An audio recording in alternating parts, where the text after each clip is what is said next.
د کرغستان په سر ښار بشکیک کې د زده کوونکو ترمنځ تاوتریخوالی رامنځته شوی دی چې د کرغز حکومت په وینا تر دې دمه لږ تر لږه 10 زده کوونکي پکې ژوبل شوي دي. په بشکیک کې د پاکستان سفارت ویلي دی چې په ژوبلو کې 15 پاکستاني زده کوونکي هم دي. دا پیښه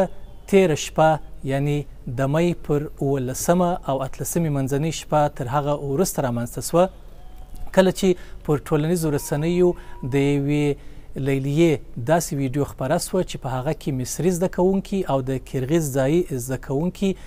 له یو بل سره جنګ یا جګړه کوي. تر هغه وروسته د بهرنیو زده کوونکو په وینا چې ځایي زده کوونکي او ورسره ځایي وګړي د دوی شخصي اپارتمانونو ته ورغلل او ورسره په پوهنتونونو کې د دوی لیلیو ته ورغلل او پر دوی تشدد وکړ. که څه هم ځینې کسان داسې راپورونه هم ورکوي چې د مرګ ژوبلې شمیر تر دې زیات دی خو دم ګړی د دې کروالي لا نه دی تصدیق شوی. پر ټولنیزو شبکو یو شمیر داسې ویډیوګانې هم خپرې شوي دي چې ځایي وګړي بهرني زده کوونکي وهي ډبوي او ځینې کسان هلته بېهوشه هم ښکاره شوي دي او داسې ویډیوګانې هم خپرې شوي دي او